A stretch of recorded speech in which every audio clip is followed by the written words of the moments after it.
Welcome back, Nerd Squad. We have met many mutants, and many mutants have fallen over the years. But almost as many that have fallen have also gotten back up again. Yes, some of the greatest mutants have met what felt like their final end, only to be resurrected again. Today we're going to take a look at some of the wildest resurrections in mutant history as we count down the top 10 mutant resurrections. And be sure to stick around until the end of this list where I will have some bonus content coming your way. Alright, let's wake up some of the apparently not so dead and get counting. Number 10. Kid Omega. We're living in a very different world now in terms of mutant history. One where no death is considered final, where Marvel has kind of acknowledged the trope of comic book resurrection and given it to mutants as a gift to make them even more powerful. The Five are a mutant group who can bring back any fallen mutant to life. As such, despite Quentin Quire having a recent and very gruesome death in the comics, we see him up and back to joining his teammates in the following issue of X-Force after his death. In case you're wondering how he goes, Quentin has his head blown off in an explosion, and while Wolverine is split in two and seems to still kind of be moving afterwards, Kid Omega doesn't have those kinds of abilities. So he likely needs help from the Five to return. Although we don't see it, but you can assume, one can assume that's what happens. Because yeah, I don't think he can just be like, my head's gone, I'm fine. Number 9, Melody Guthrie. Continuing from this point, Melody Guthrie, aka Arrow, has experienced a similar resurrection, though hers was more ceremonial than violent. Well, it was actually kind of both. It was kind of violent and ceremonial. Anyways, Melody is revealed in X-Men Volume 5, Issue 7 to be the first to undergo a rite of passage known as the Crucible. When mutants come to Krakoa in order to earn the right to be resurrected, they must give up their lives and reclaim their power and prove their worthiness, in a sense, in a trial of combat. Melody comes from a proud mutant line, the Guthries. You may be more familiar with one of her siblings, Samuel Guthrie, aka Cannonball. She fights against Apocalypse for the right to die in combat against him and be resurrected, or really be reborn. The trial is important especially for those like Melody who are depowered mutants. Melody of course lost her powers on M-Day, and when she is reborn, her powers are restored to her, making her feel whole again. Kind of a nice resurrection, but also kind of a creepy one because the Crucible's kind of a whole creepy thing. Anyways. Number 8, Sabretooth. Resurrected only to be put down again, Sabretooth had found himself becoming a good guy following the events of Axis. It was a strange direction for him, but also at the same time, kind of great. Wolverine even allowed him to be in charge of the Weapon X team, which was rebranded to Weapon X Force under Sabretooth's leadership. In the end, Victor ended up going to Hell and sacrificing himself to save his team and to free his son Graydon, who was trapped in Hell. Sabretooth himself was prepared to face an eternity of torment for all the bad that he'd done in his life, but feeling good about his final choice. He lost his mind in the process of this sacrifice, becoming feral once more. Marduk, who is sometimes known as Satan in the world of Marvel, was not interested in tormenting a man who had redeemed himself fully and was also not really aware of what was going on with him being feral and all. Instead, he decided to release Sabretooth on the world again, encouraging him to once again earn his place in Hell and returning Sabretooth to his villainous roots. So out into the world he goes, super feral, just now he's a villain again. That's okay, he's trapped now, but still sad. Number 7, Wolverine. When you've been around as long as Wolverine, you're entitled to a few deaths, and Wolverine has definitely had his fair share of deaths. One such death and subsequent resurrection took place over the course of a few stories, namely the death of Wolverine and the hunt for Wolverine, where we'd found out that he'd been resurrected. He died after saving test subjects from having their skeletons infused with adamantium, which of course happened to him. However, in doing so, he was forced to cover himself in the metallic liquid, sacrificing himself as eventually it hardened around him, encasing him and leaving him without any oxygen to breathe, so he suffocated. Eventually, he was buried after Kitty Pryde phased him out of his casing, but he would later be resurrected and used as a weapon by Persephone, before managing to heal, truly returning to life, and breaking free of her control. And then, of course, he became the Wolverine that we got again. Yay. Because Wolverine can't die, right? He's too popular. It's never gonna happen. Number 6, CYPHER. CYPHER finds himself resurrected after he was killed by a bullet when Selene brings him back using the transmode virus. Originally, he was also under her control, kind of like what happened to Wolverine, and was used to attack his fellow teammates and his friends. But after his connection to Selene was severed, his own personality returned to him. And I think the best thing personally about Doug Ramsey's resurrection is for him it was actually used to make him stronger. This is something we see sometimes in the comics when characters come back to us, and for him I really loved this. Before, Cypher's powers weren't as extraordinary, but once resurrected, he can read all aspects of language. So that's including physical language, making him a skilled fighter, and technology as well. He can actually speak to computers. He is even shown to understand architecture as though it were a language, capable of reading the weak spots in a building simply by looking at it. I couldn't even imagine if architecture was a language. You just look at a building and you're like, I know everything about it now. I talk to that building. Number 5, MAGIK. Young Illyana may have tragically died of the legacy virus, but Belasco still had a piece of her, and that was all he needed to resurrect her. Well, he had a piece of her soul anyways, not like an ear or something. That would be weird. Limbo was currently being ruled by Amanda Sefton, and Belasco planned to bring Illyana back so that he might use her to overthrow Amanda and regain control of Limbo.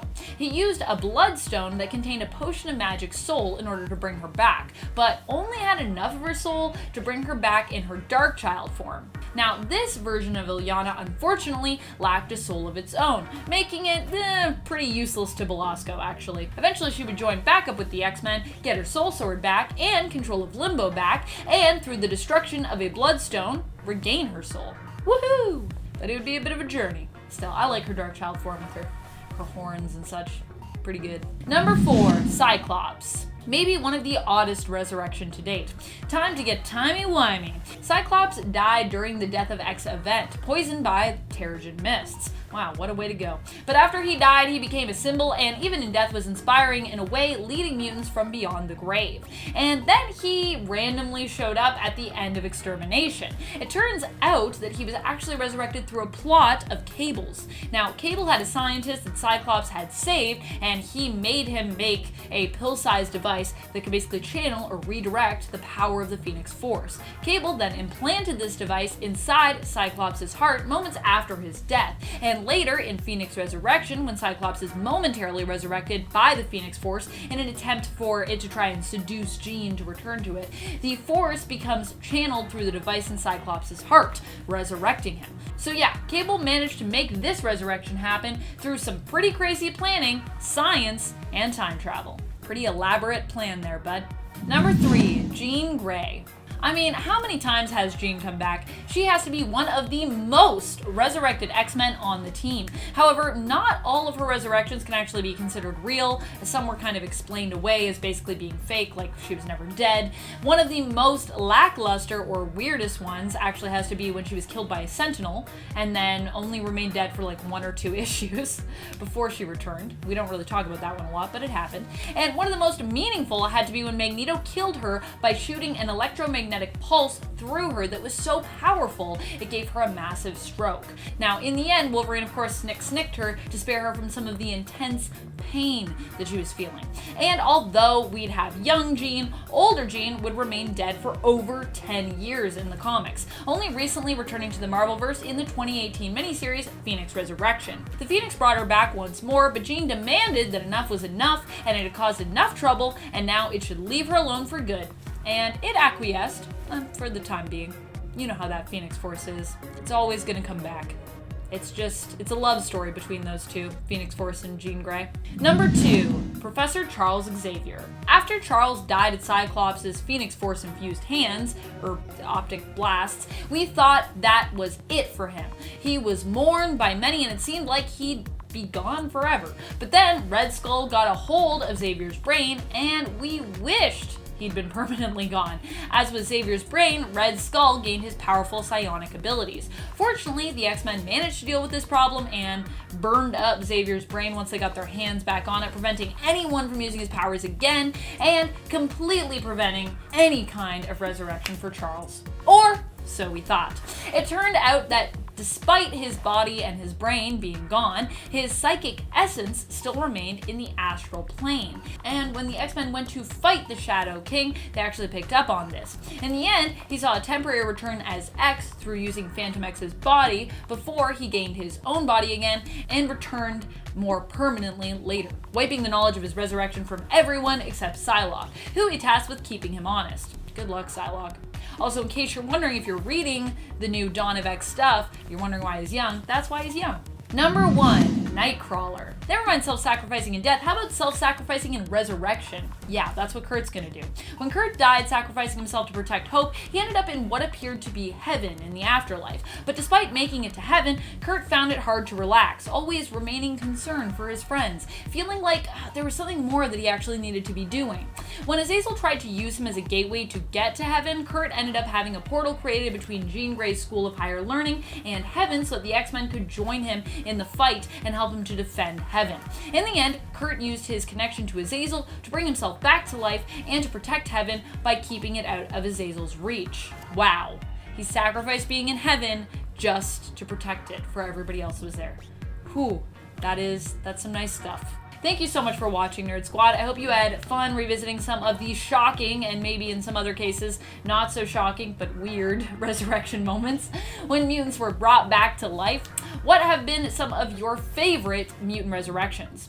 Are there any mutants that you haven't seen return yet that you were missing and you wish they would get a resurrection? Are there any that you wish would have more final deaths and maybe we'd never see them again? How do you feel about the idea of comic book deaths? Let us know in the comments below. And speaking of comments, it's time to turn to some comments from one of our latest videos, Top 10 Newest Marvel Backlash Moments. Xavier Arias Gonzalez comments, "Can't do this without DC," and boy, is there a lot, especially in the DCU. You're not wrong, the comics alone for DC are actually filled with tons of backlash moments.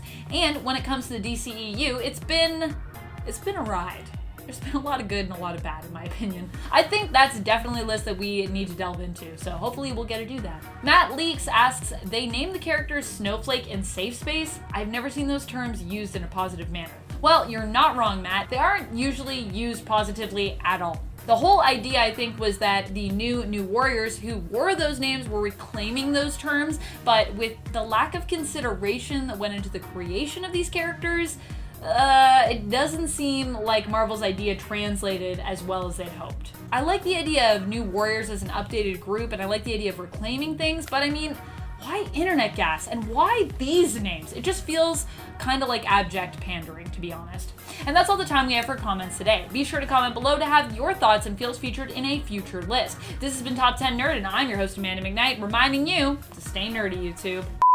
I don't like that I did a double finger point, but we're gonna leave it like that anyways.